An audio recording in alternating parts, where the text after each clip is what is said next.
Перша тема буде навігація. І я почну, тоді пан друг Ігор і друг Олесь будуть продовжувати.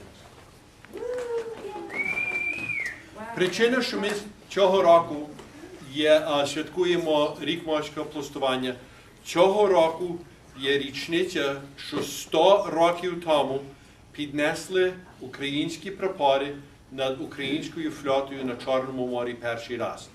Дата того була 29 квітня, April 29th, 100 років тому.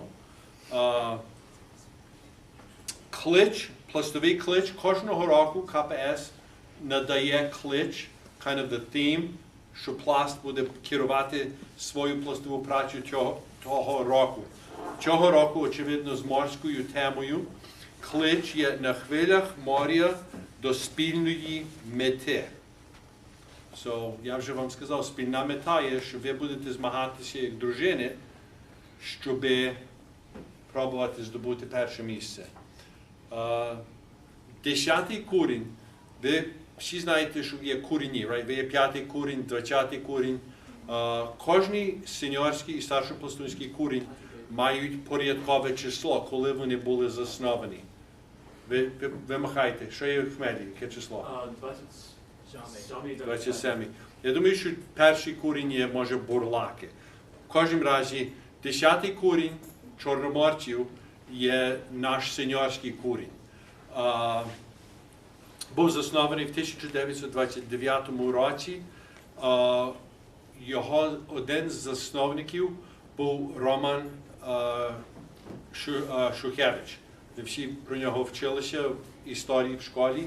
Він був чорноморець. So, як ви будете мати ту тему в школі, в рідній школі, ви можете вашим учителям сказати, що він був пластуном. Всі члени куріння належали до ОУН і пізніше воювали з УПА за оборону України. 70% куріння згинули під час тої війни. Якщо ви можете. Тут є знімка з одного з перших курінів. Цікава річ, щоб вам показати, їх однострої не змінилося багато до наших одностроїв. То посередині з капелюхом є Старосольський. Тут є скоренько, я не буду вам багато про то говорити, але ми будемо мати 4 спільні сходини. В лютому цього місяця ці перші сходини тема є навігація. Тоді в березні буде гутірка про морські пісні. В квітні буде гутірка про морські вузли і святкування Дня моря, так як я вам сказав, припадає 29 квітня. І тоді в травні буде роди суден і морське свято весни для новацтва і для юнацтва. Щоб ви знали, цього року свято весни є в такому місці, що всі станиці зможуть приїхати. Вони зробили, вони є в західному Пенсильванії, що є можливість навіть, що ті з Чикаго поприїжджають.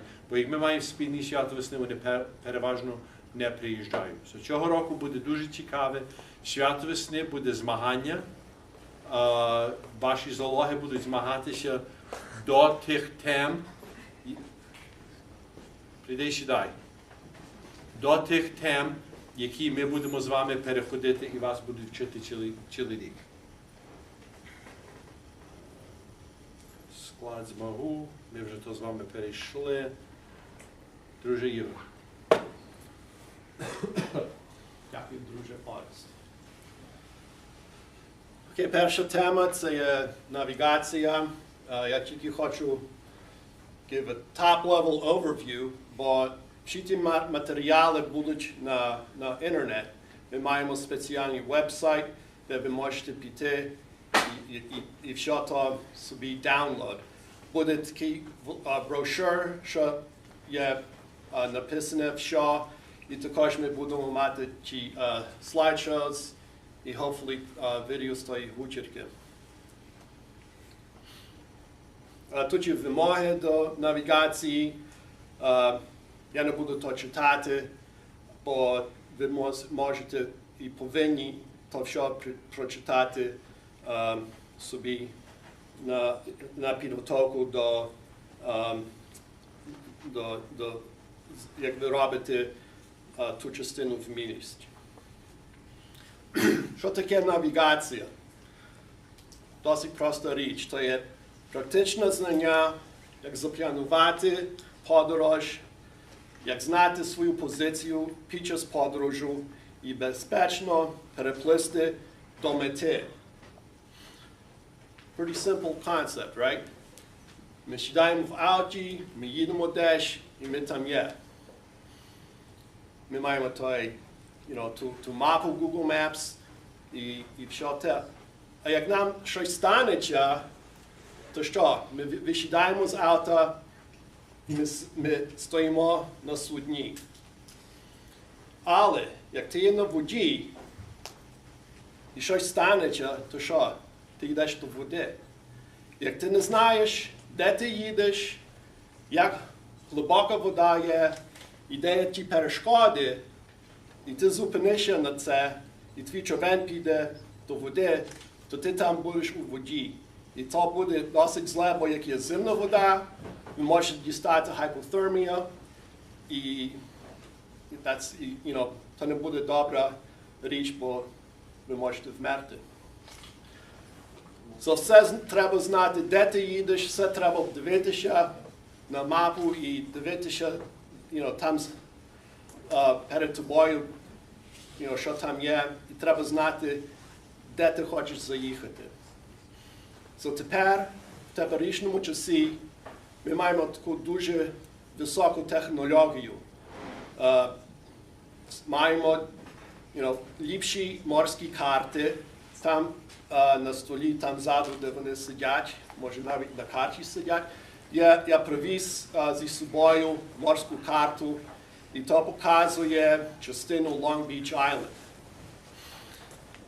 Щоб знайти позицію, є дуже легко тепер знайти і свої координати, your coordinates, бо ми маємо GPS. І GPS, то є проста річ. Або можна вживати systems of radio towers також, щоб дістатися свої координати. Але перед тим, як не було тої технології, то ті моряки вживали інакші речі. Вони вживали секстант, вони вживали астролаб. Секстант то вживалося під час дня і вживалося сонце, щоб знати кут від horizon до сонця, і потім ти міг на карті подивитися і знайти свій координат. Астролаб вживали під час ночі. Також вживали хронометр. Це було перший годинник, що вживалося на морі. І також вони вживали зорі, місяць і сонце. І карти, як були, переважно не були аж такі акуратні. Тут я тільки показую декотрі тих інструментів, що вживали. Тут є компас, це є секстант.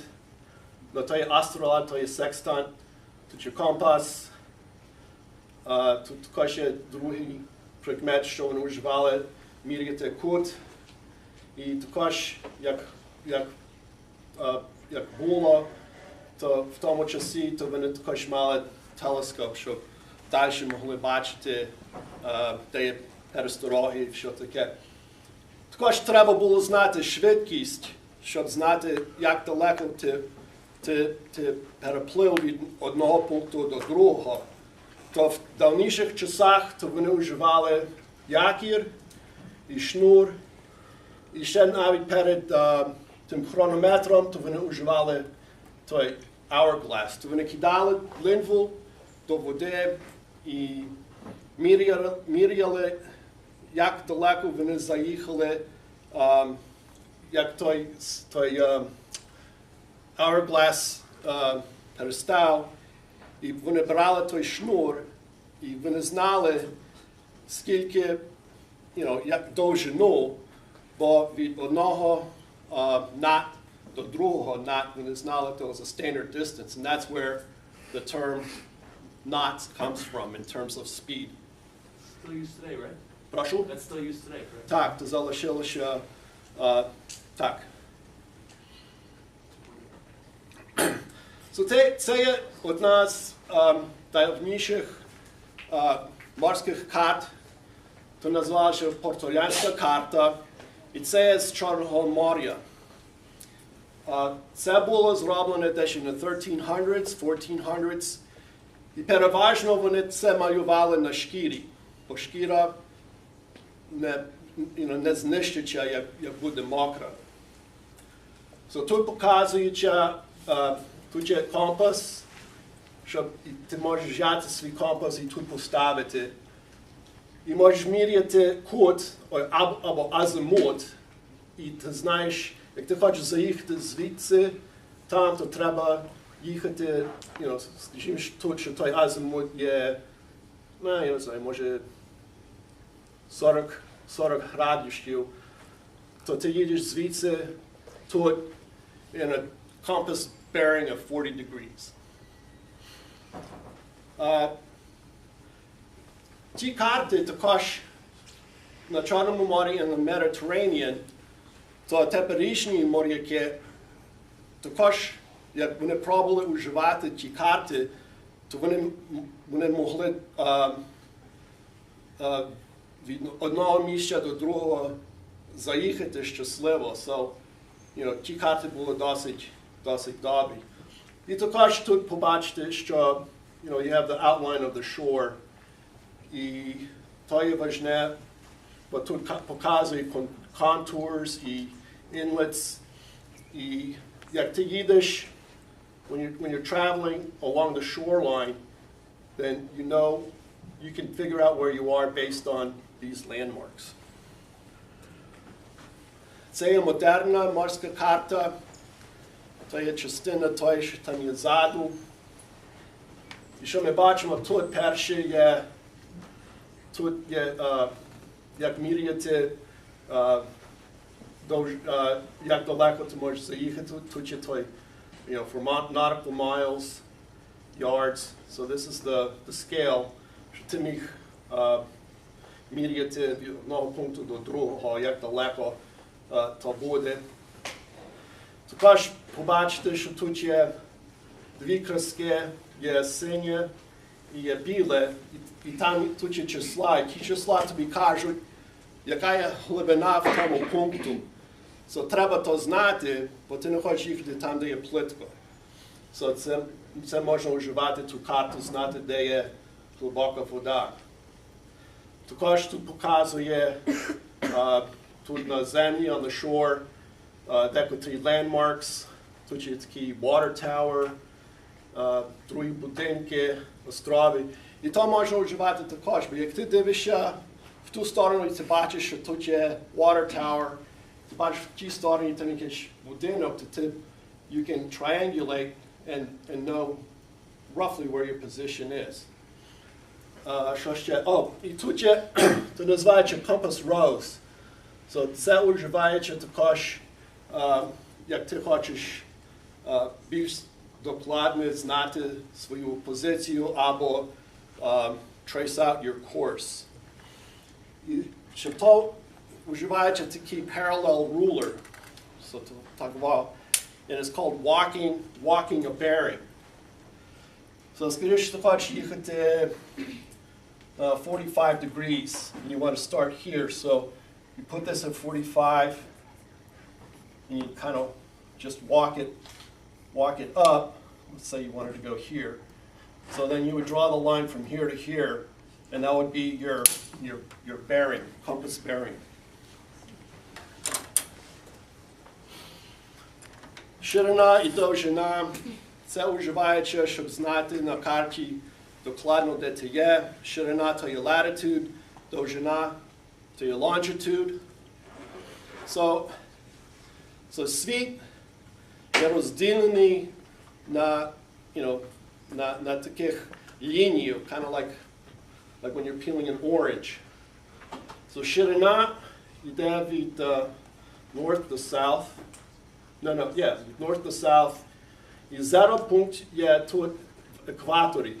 So як ти йдеш на північ, то від zero йдеться тут до 90, і потім як ти йдеш на південь, таке саме. So, як ти хочеш знати, so let's say that you want to know, you calculate your latitude, and so from here, from the equator, and you say you get the angle from the sun and it's 30 degrees, then you're at the 30 degrees of latitude. Similarly, також довжина, ви бачите, що тут лінії йдуть from west to east, або east to west, і це вживається, щоб знайти свій пункт і координати на карті. So, тут ширина є 41 degrees, 25 minutes north, і тут довжина є 175 degrees, 13 minutes east, і там, де вони йдуть разом, то є твій пункт, координат, де ти є. Тепер на воді, так як на дорожі є всякі знаки, на воді ті показують тобі канал, де є безпечно їхати. So they kind of define the road, so to speak, на воді. Є дві краски, є зелені і є червоні. Як ти є ближче до берега, то переважно є ті два. Кен або пушка є зелені, і нон, вони є червоні.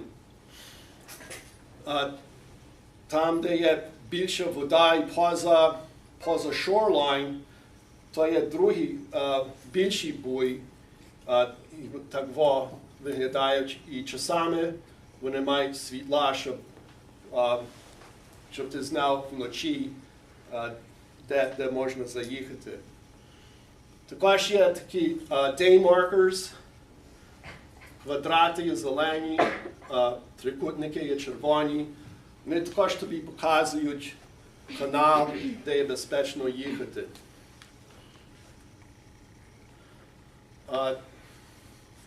Тут показується, як ті символи є написані на карті для тих буйків і тих знаків.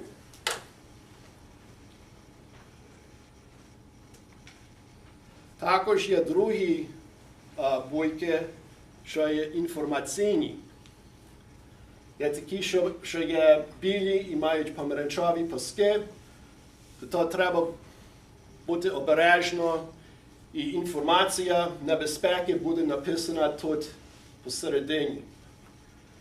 Ті, що є жовті, то є велика небезпека, і там прошу не їхати, бо там є дуже небезпечно. Таке, що має білі і чорні паски, то означає, що є плитко від того буя до берега. So, не можна, не повинен їхати між тим буй і суднем, or shoreline. Також є такі mooring buoys, такі кен, і такі округлі. І то є, де ти можеш причепити човен у воді, замість їхати до порту і на док, на пристань. Тут ми бачимо, як та дорога виглядає. Тут є система зелених, червоних, тут є таких інформаційних, тут є mooring buoy. Як ти їдеш назад від океану до ріки або назад до пристаня, то треба все тримати ті червоні по правій стороні.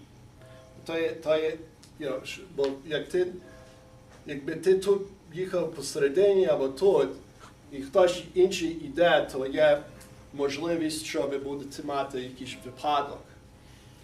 So if anything else from today that you retain, the most important thing is right returning red. So це є такий мнемонік, що можна вживати, щоб пам'ятати червоні краски по правій стороні.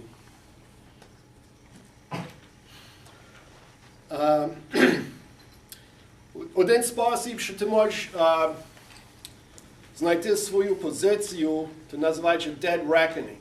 І щоб робити dead reckoning, не треба мати або не треба вживати GPS або щось інакшого. Тільки треба знати свою останню позицію на карті, час від'їзду, як довго ви їхали від одного пункту до того пункту, де ви хочете знати, де ви є, як скоро ви їхали, і треба знати азимут,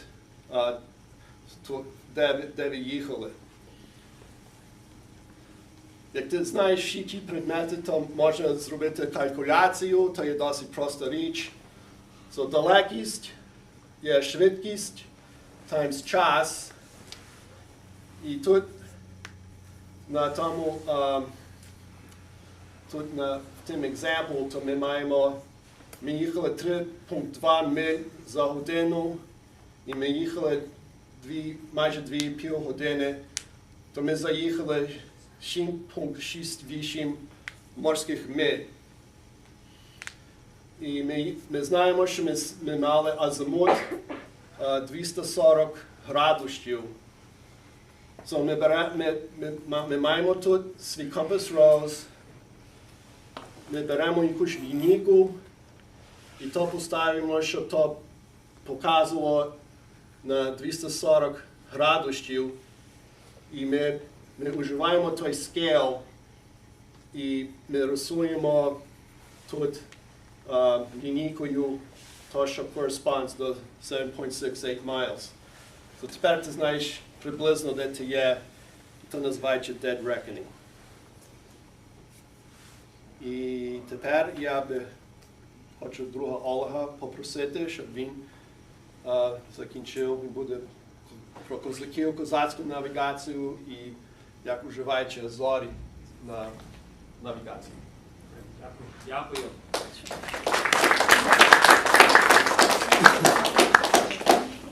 Дякую, Ігор. Можеш і стати на секунду? Окей. Твій стреч тут направо, трохи наліво. Окей, можете сісти. Hopefully ми трохи розбудили вас. Тепер є друга частина цього, і ми досить цікаво, як можемо щось ще читати разом, щоб знати, як навігувати. Я буду говорити про навігацію козаків на Чорному морі, як вони це робили. Козаки не мали флотилу, як іспанці, як англійці і інші, а вони мали свої кораблі, і вони переважно були в Чорному морі. Ми знаємо, що до 1605 року то козаки переважно вживали методу, що називається пілотаж. Чи хтось тут знає, що пілотаж є? Другий Ігор пояснив перед тим. Як їдучи довкола берега, то ви маєте мапу, карту, що показує, як берег виглядає. Right? So, як пливеш довкола тих берег, то дивишся, як цей берег виглядає супроти, що є на карті, так як другий Ігор говорив. І то як козаки спочатку плавали на Чорному морі. То не було аж поки гетьман Сагайдачний прийшов і показав їм, як можуть вживати більш модерні методи, щоб навігацію мати на Чорному морі. So, в 1605 році гетьман Сагайдачний прийшов, і він був знаний, він пішов до академії, він вчився математику, і він також вчив астрономію.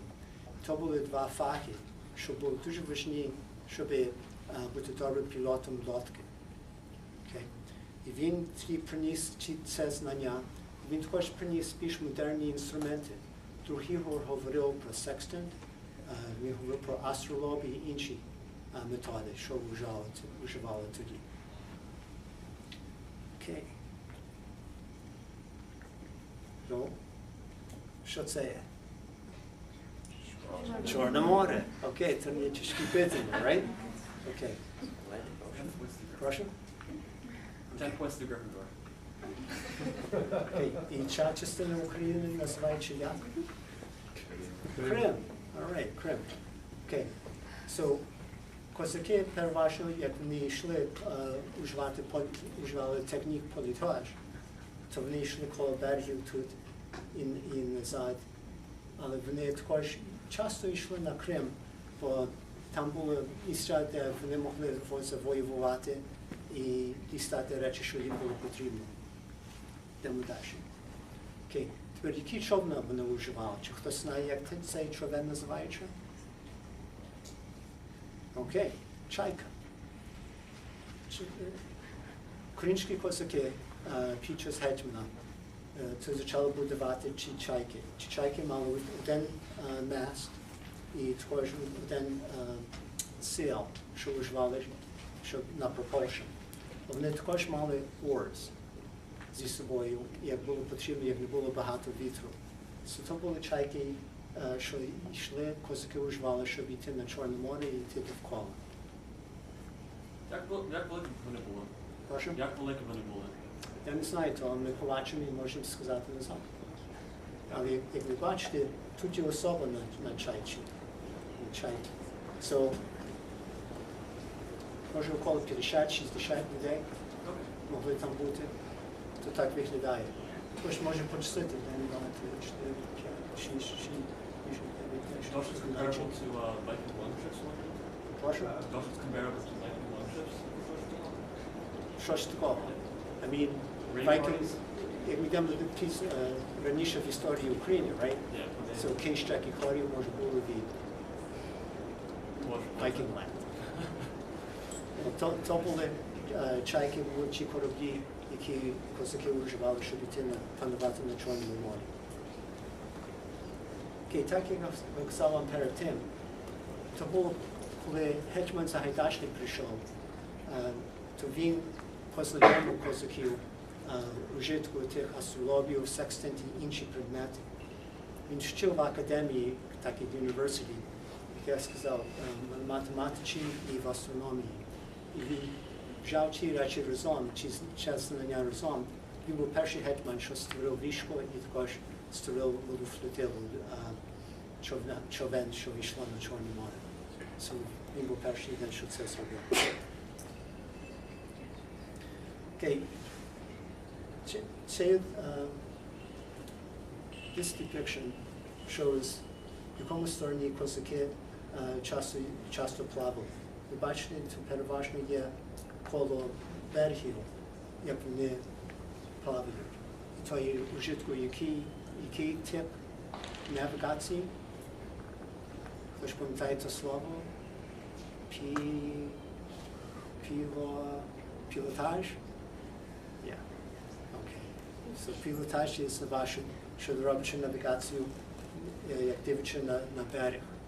Щоб бачити, як берег виглядає супроти того, як виглядає на мапі. So, перед Сагайдачному, то козаки переважно все йшли довкола берега. А коли Сагайдачний прийшов і показав ще більш модерні інструменти, в тому часі, тоді вони йшли більше через море саме. І ви бачите, of course, це багато ближче той бік, і плавати, ніж йти так воду вколо. So, тут є кілька знімок лише про різні фортеці, що козаки завоювали, як вони могли там скорше дістатися зі своїми чайками. Тут є один на Кримі, тут є гирло від Дністра, тут є також на Кримі друге. Бачите, тут були стіни і інші, що є зломані тепер. Окей, то були як козаки навігували на Чорному морі. Тепер ми хочемо іншу тему і будемо говорити про морські астрономія і як вживати зірок, щоб навігати, що як потрібно. Окей, що древні бачили? Ancients. Переважно, як хтось читає мітологію грецьку або римську, знає, що зірка в небі не лише є зірка, а зірка є частиною, може, якоїсь людини, що вони думали, що там було поставлені, може звірята, що поставлені, може були інсекти, що були також поставлені. І вони рисували такі, було цікаво пізніше побачити лише, бо той трохи тяжко побачити там, де ви сидите. Але вони так малювали і давали ті зірки різні ім'я і до яких теми, що вони хотіли поставити їх. Це як небо виглядає в Україні через літо і на чим ширині, чим довжині. Як ви тут бачите, тут показує Big Dipper, і також показує Малий Dipper, Ursula Major і Ursula Major і Ursula Minor. Що є цікаво з тим, є, що як дивиться на Ursula Major, то є на Big Dipper, бачите, тут є хохля, і тут є два зірки. Ті два останні зірки на Ursula Major, як зробиш одну лінію, дече далі на тій лінії, і вдаляєш першу зірку, що є, то є Polaris. Polaris є північна зірка, North Star. So, як козаки і інші, що йшли на море, дивилися, в котрому, в який бік не хочуть, мають йти, щоб йти на північ. І що є північ? North, South, East or West? North. Окей. Якщо хотіли йти на північ, то вони знайшли Polaris і вони могли знати, по тому стороні йти на північ. Окей? Зараз ми трохи про інше поговоримо про декілька інших зірок. Трохи більше на Ursa Major і Ursa Minor. Ursa Major і Ursa Minor також показують, як перед тим говорили, що старі, як думали, що зірки не лише є зірки, вони є частина, що і може живе, то Ursa Major і Minor є ведмеді. Окей? То як вони думали. Як ви бачите тут, то є та хохля від Ursula Major, і берече, робичи на останні дві зірки, влучаючи зробити arrow. І то вдаряє на кінець Ursula Minor, де є той Polaris. То ви можете бачити цілий рік. Воно трохи міняється, бо люди багато часу думають, що світ лише крутиться в одну сторону.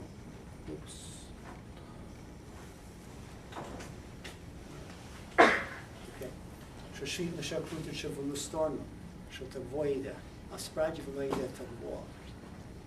Трохи більше робить, ніж лише йде в одному культі. І чому то є важне, є, що з часом то North Star не буде Polaris, а одного дня не буде Vega. То станеться около 14,000 AD. І через millenniums то були різні інші також North Stars. Тепер треба знати, що North Star, що тепер є в вашому житті, в нашому житті, то є Polaris. І то є, що ми дивимося на.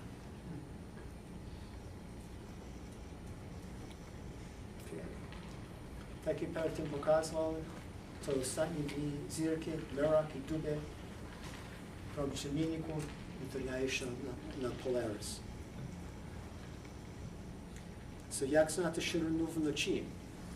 Це як друг Ігор говорив нам, він говорив про як в дні це робити, і також говорив, як вночі можна бачити це. So, ми робимо калькуляцію на ширину. Що є ширина по-англійськи? Latitude або longitude? Latitude, okay. І longitude є що? Довжина, you got it. Okay. So на кораблі, той, що робить навігацію, він перше дивиться, де є horizon. So там, де земля і небо проходить разом. Тоді він дивиться на свою, вживає свій астролаб, і то робить angle. Він робить і крути з тим, що він зробить той angle тут, що б'є на Polaris. І той angle є ширина. І то є робча calculation, щоб знайти, де він є на якій latitude на ширині. Питання на то?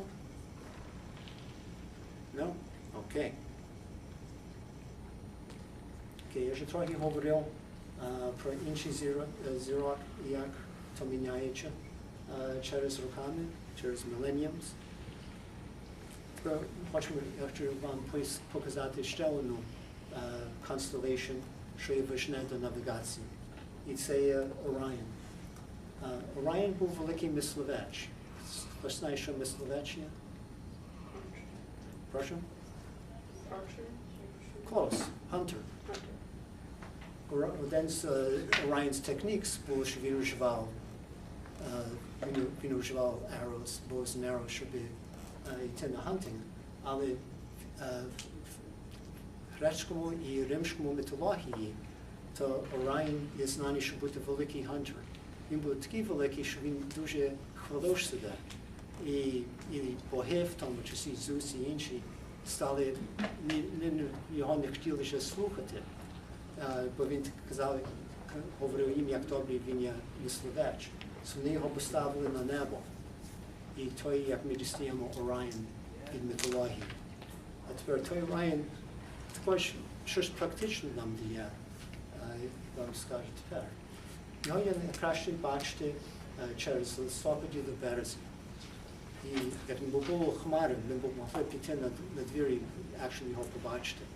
Бо він виходить цілий рік, а найкраще є в тих місяцях. Він так виглядає. І він має пасок в середині ньому, що має 3 зірок. Мінтака, Алніон і Алнітак. Як візьмете лінію від Алнілам, стає середушна зірка на його паски. Йдеться просто на долину до Оріон, до Orion Nebula, то показує бік, як іти на південь. І що є південь слова? South. Окей. Ми щойно показали вам, як можна знайти Polaris, що є котрий star? North Star. Right. І тепер ми бачимо, як ми можемо вжити Alnilam і Orion Nebula, знати, в котрому боці йти на південь. Вночі моряки дивилися за ці речі, щоб знати, в якому стороні вони хотіли плавати. Хотіли йти на південь, вони шукали за який constellation? Orion constellation, щоб знайти ці 3 зірки, і тоді Orion Nebula, і в тому стороні могли плавати. Так як сказав, ви можете побачити Orion також через року, але він не є ж такий виразний, як він є поміж Новембр і Марч. Окей. Питання? That's it. Другий год.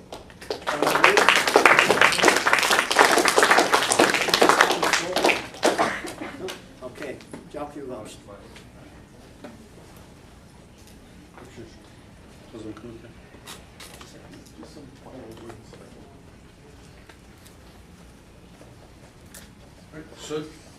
Так як ви щойно бачили ту гутірку про навігацію і різні речі, частина змагу вашого, щоб ви будете змагатися цього року, є ви тепер вашими залогами, як ви будете розділені, ви мусите зійтися і зробити відео, я думаю, що не довше як 5 хвилин, показати, що ви розумієте ту тему.